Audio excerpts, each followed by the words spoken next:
So to get started, we're going to go to the bottom of the page where they have this. We're going to take out our highlighter and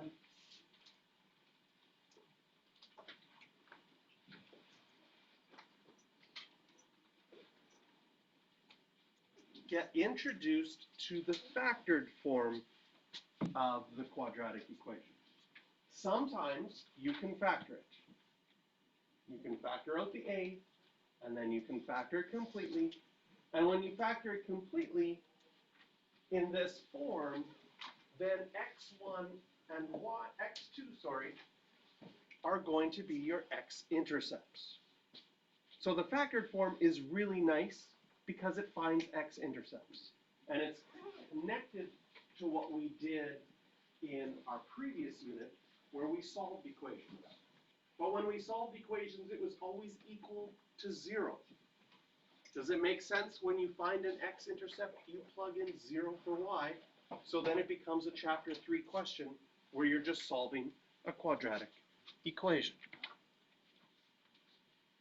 And if we turn the page, on the last one, yes, here's the graph. The other thing I wanted you to, no, it must be here. The other thing I wanted you to highlight on this graph is this part right here. Your axis of symmetry equation is always right in the middle of your two x-intercepts. How do you find right in the middle of something? That's like finding an average. So if I take my two x-intercepts and add them up, divide by 2, that finds the average of them, and your axis of symmetry, because a parabola is symmetrical, will always be right in the middle, or the average of your two x-intercepts. So for example, if I had a parabola and I had an x-intercept at 1 and another x-intercept at 5, my axis of symmetry, look at this beautiful graph. Perfect straight line there, and goes through x equals 3. Right? What's the average of 1 and 5? 1 plus 5 divided by 2. 6 divided by 2, you get 3. It's just my dotted line sort of bent there a little bit. Okay?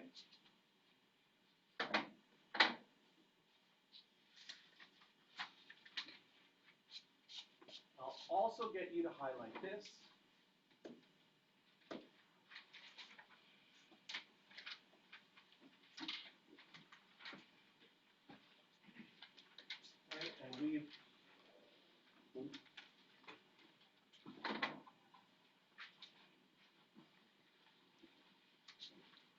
And that highlighted part is going to give us a way of using the factored form.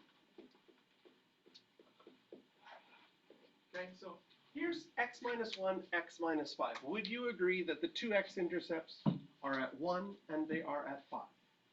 So what I have right here, this parabola, is that equation. And with that equation,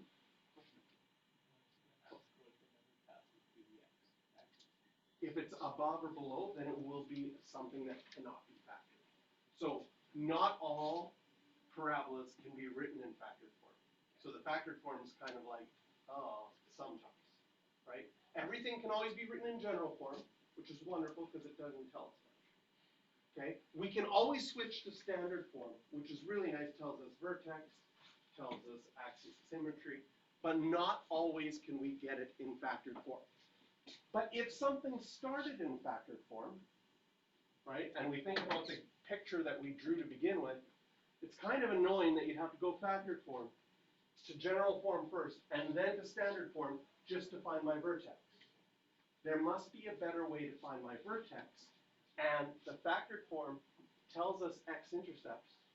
X-intercepts tells us the axis of symmetry, and if you have the axis of symmetry, you can get to the vertex, which is a quicker route than going through the general form, standard form, and back to the vertex. So we're going to look at that with the example I just drew here. Okay? Yes. Did you show how the general form is factored into that form? In this case, not always. It depends on the numbers.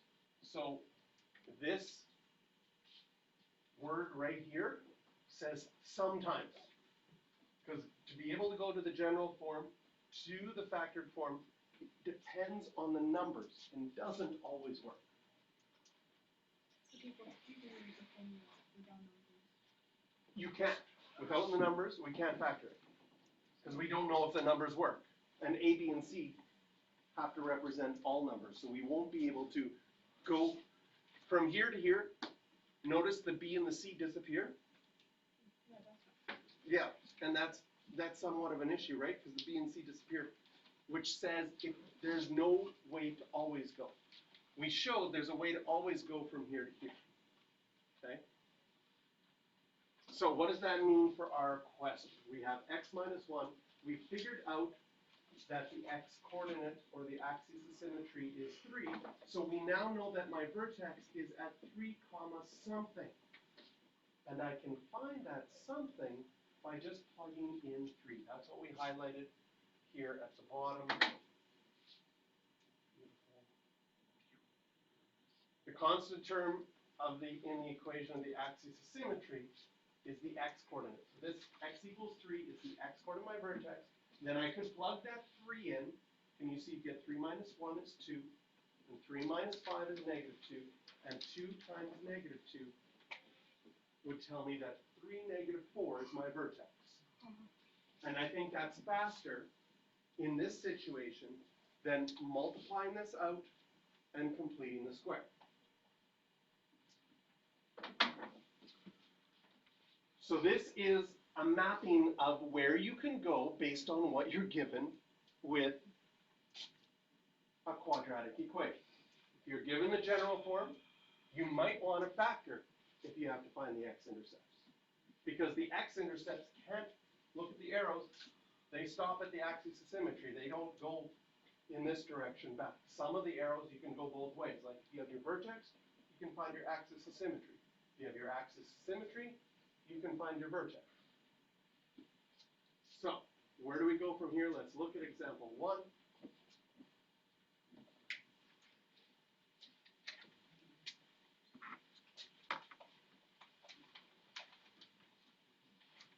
Identify the intercepts, the equation of the axis of symmetry, and the coordinates of the vertex of this graph. Okay? So because it wants the intercepts, that's x-intercepts and y-intercepts, oh, that's going to be a really good video to start.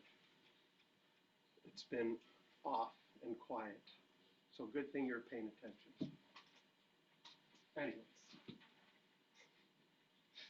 because it wants us to find the intercepts, the only way to find x-intercepts is factored form. So I'm going to look at finding factored forms. Wow. To find those, so I'm going to intercepts. Let's find our intercepts. Well, to find my y-intercept, I just need to plug in 0 for x. I would get 0 minus 0 plus 10. I hope you can see that using the original equation is really easy to find your y-intercept. To find your x-intercept, that's where you plug in 0 for y.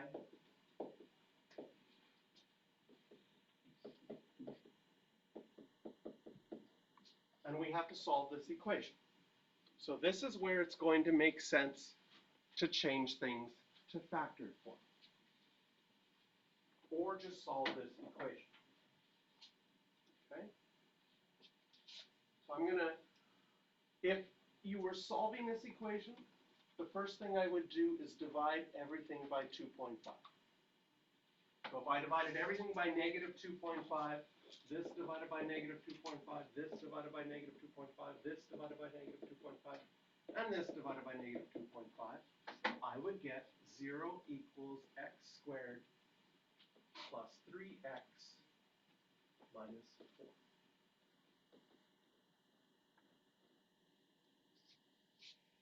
And this factors nicely to be x and x plus 4 and minus 1.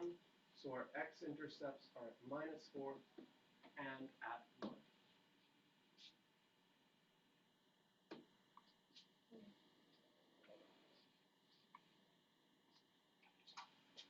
Okay? So you find a y-intercept by plugging in 0 for x. You find an x-intercept by plugging in 0 for y. Okay?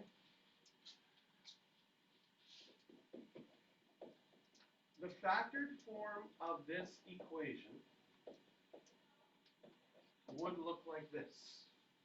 Instead of dividing by negative 2.5, you would factor out the negative 2.5, leaving you with x squared plus 3x minus 4. And then this factors to the x plus 4 and x minus 1, just like before. So this, in the blue box, is the factored form of our equation. So as far as going back to our question, this question is asking us to find a lot of things. We have now put a check mark above intercepts. We have now figured out our intercepts. Plugging in 0 for y, 0 for x. Okay? And part of plugging in 0 for x gave us a sense of what the factored form looked like. When I solved it, I divided by negative 2.5 just to get rid of the 2.5 completely. But in factored form, you would have to factor out the negative 2.5 because you can't get rid of it completely because there's not a 0 on the other side. Next, we want to find our axes of symmetry.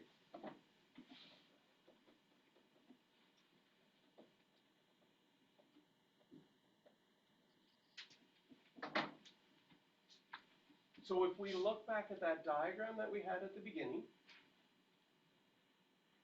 maybe I'll give you time at the end of class if you want to draw this down yourself. Here's my axis of symmetry. I can get there through my factored form and x-intercepts, which I already have, so you can see you're only one arrow away. Or if I wrote out the standard form, I could get my vertex and I could get it from there. At this point, I think it's probably easiest to go for my x-intercepts. So go back to that question.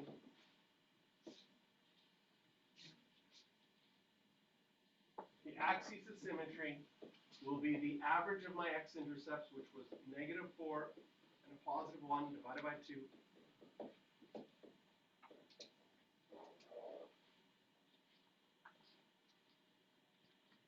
So my axis of symmetry is at negative 3 over 2.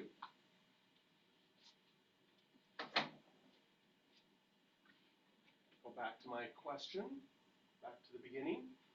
I'm going to just do a check mark here that I've done this part.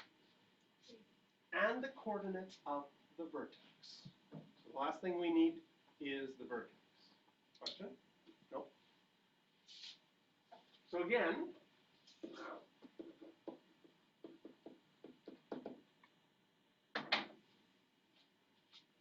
up till now, we have only been finding our vertex through the standard form.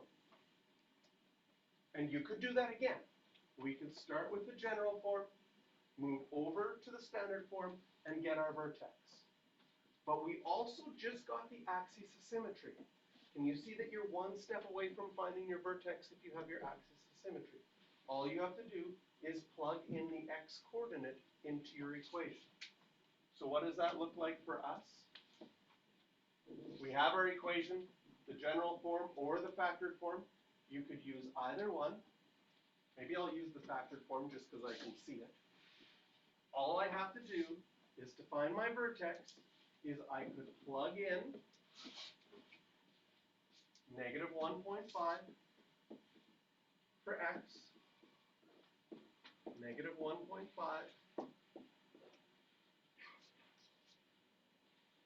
and simplify this. Now I'm going to just start simplifying this with decimals.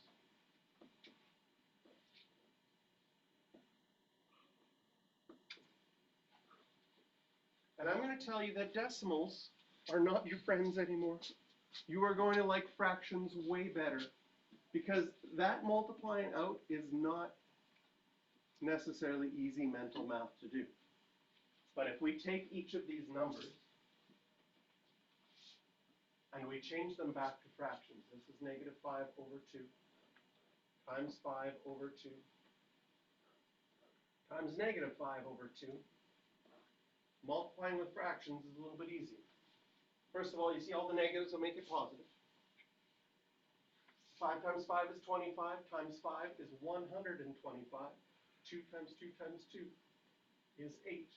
And we get 125 over 8, which isn't crazy or too bad to figure out.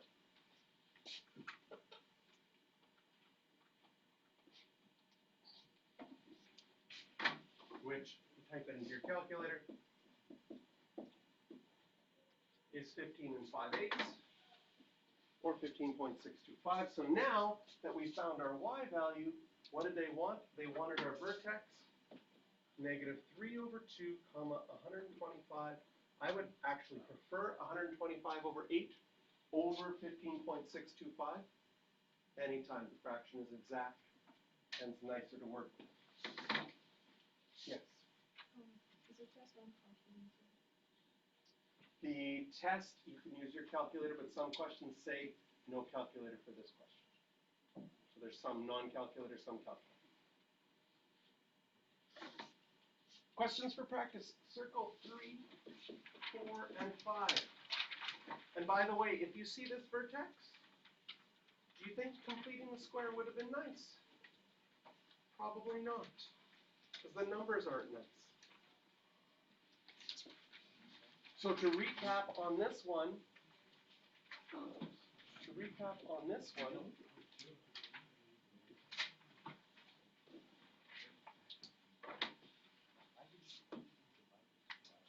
going to take out my bright blue highlighter. We started here. We were able to easily find our y-intercept from there. But then we wanted to find our x-intercepts. So we went to factored form, which found our x-intercept.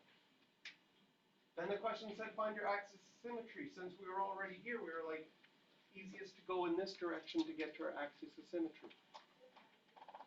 Then it said find your vertex. I'm like, well, I could go this way, but since I'm already here, I'll go that way. Question?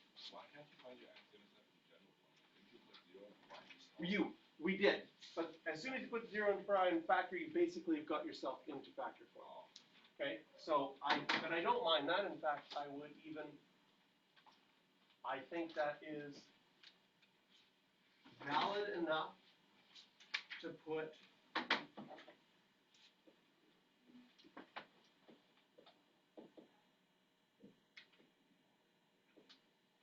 a line for that, definitely. We could definitely say, hey, I could plug in 0 for x.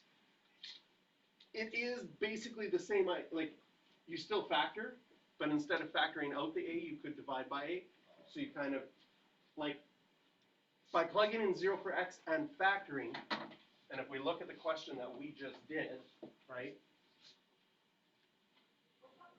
As soon as I factored, I basically figured out factored form. Yeah. The only difference is I would leave the a value out in front.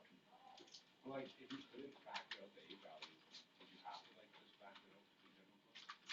Like, if the numbers didn't work? If the numbers didn't work, you wouldn't have to factor out the a value. Yeah. Okay? So, this is a good question. Let's say I give you one where it doesn't work out nicely, but my parabola looks like this. This still factors. You want to find your x-intercepts. Look at that. It factors nice. your x-intercepts happen to be -1/2 and -1. Okay?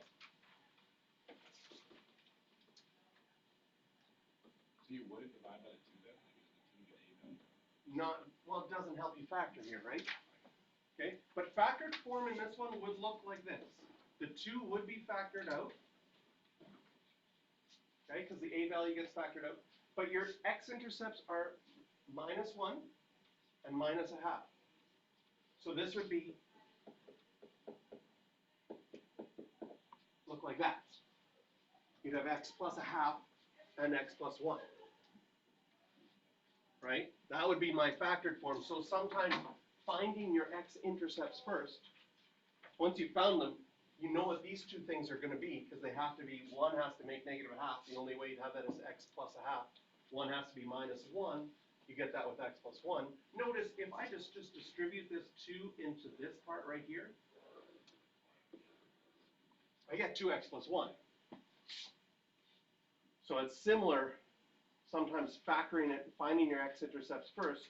Once you have your x-intercepts, you know what the two factors are, and you just have to write your a value in front for your factored form. Okay, so try 3, 4, and 5.